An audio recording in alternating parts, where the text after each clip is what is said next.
xaflad dhaqaale loogu ururinay dawladda Soomaaliya isla markaana lagu soo dhaweynayay ra'iisul wasaare ku-xigeenkii dawladii hore ahaana wasiirkii ganacsiga haatanna ah xubin ka tirsan baarlamaanka Soomaaliya xildhibaan Cabdiwahaab Ugaas Xuseen Ugaas Khaliif ayaa lagu qabtay caasimadda saddexaad ee wadanka Sweden ee Malmö.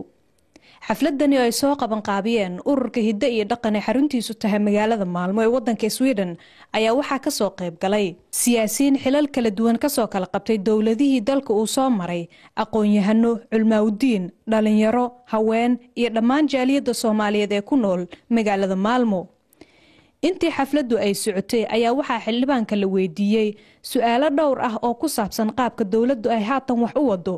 isagoona xildhibaanku dadku uga warbixiyay marxaladihii kala duwan ee dalku soo maray iyo haatan xaalku meesha uu marayo. su'aashaada qofkii xogaal uu soo shaqeeyay oo maanta Muqdisho jooga ama gobolada kale Soomaaliya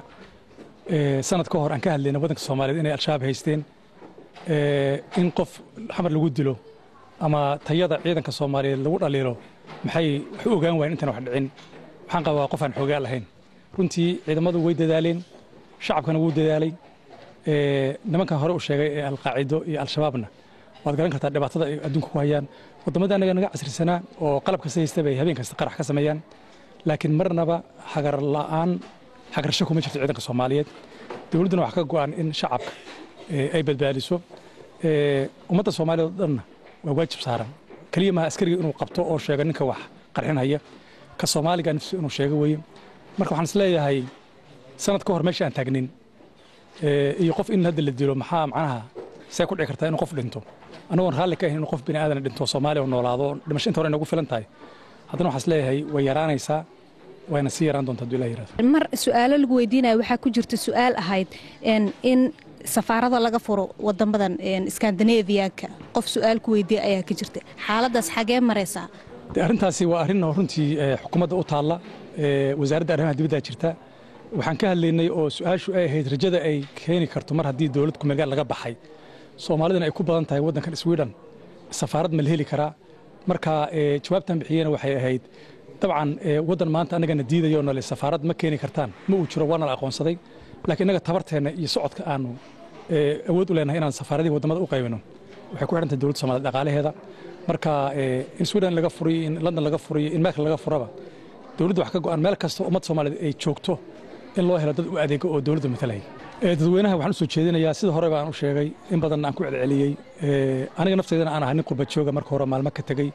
inay wadankoodii dib ugu soo noqdaan inay wadankoodii caawiyaan qofkan tagi karin hataa wixii tala iyo tusaalaha wixii dhaqaale uu diri karo inuu diro midnimada Soomaaliyeedna lagu dadaalo qabiilkuna la ogaado qiimaha uu leeyahay 20 sano wixii aan soo mudanay marka runtii anoo uga mahad celinaya qurba joogta dadaalkii weynaa ay Soomaaliya la garab taagnaayeen haddana waxaan leeyahay maanta dawladda jirta kumegar ka baxday jaanisyaa jira aqoon baa loo baahan yahay maskaxdiina loo baahan yahay dhaqaalihiina loo baahan yahay dib ugu soo noqda wadanka waa position aad u waaweyn oo xilal xoog lahaya annaga waa ku taageeraynaa meel walba aan joogno haddana inay saas ka sii kororto waxaan aad ugu faraxsanahay haddana oon si gaarana u salaamayaa marwada koowaad ee madaxweynaha ra'iisul wasaaraha xaaskiisa marwadiisa oo iyadana ah qof hore u soo halgamaysay qof la yaqaan oo yani abaarmarin ku qaadatay intii dhaqaalahaas waxaan ugu talagalnay oo maaragtay loona jeedo in loogu talagalay ay wanaagsan tahay xagga amni darro wax soconaya ma laha isbaarooyinkan la qaadayo waa amni darro waxaasoo dhan waa amni darro marka ciidamo loo helo ciidamadaasoo laga xaqabtiro si aan laaluushi loo siin si aan cid kale oga adeegsan ayaga in dhaqaale fiican la siiyo lacagaha rabna inaan dawladda Soomaaliya aan ku caawino waxa way anaga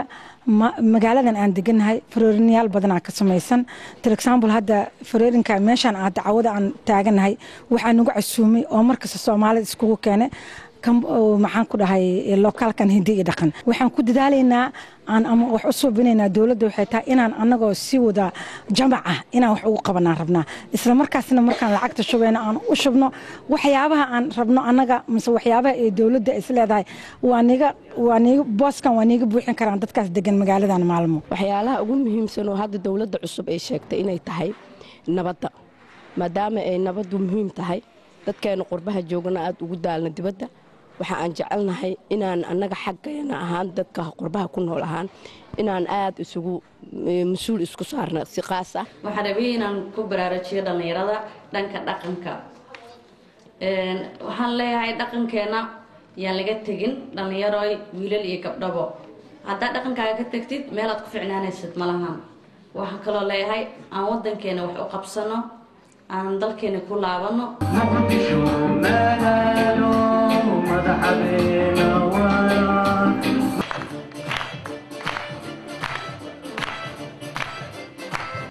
dhalinyarada Soomaaliyeed hadadadatiin dhaqdhaqaaqa gobonimo kuwii dhaliya shalay dhigeenay ahaayeen dhibta waxay u maraayeen dhiigana u hurayeen kii dhuuha jiifiyo kii dhabarka lagu siday dhaxal inay u reebaan. dadweynaha Soomaaliyeed ee ku nool magaalada Maalmo ee wadanka Sweden ayaa waxay ballan qaadeen inay dawladda Soomaaliya ka taageerayaan xagga dhaqaalaha si ay dawladdu ugu fududaato wax ka qabashada ammaanka. waxayna ka codsadeen inay dawladdu siiso meelo ay lacagta ugu soo hagaajiyaan ama ay ugu soo diraan ama ay u soo xilsaaraan dad iyagu mas'uulka ah.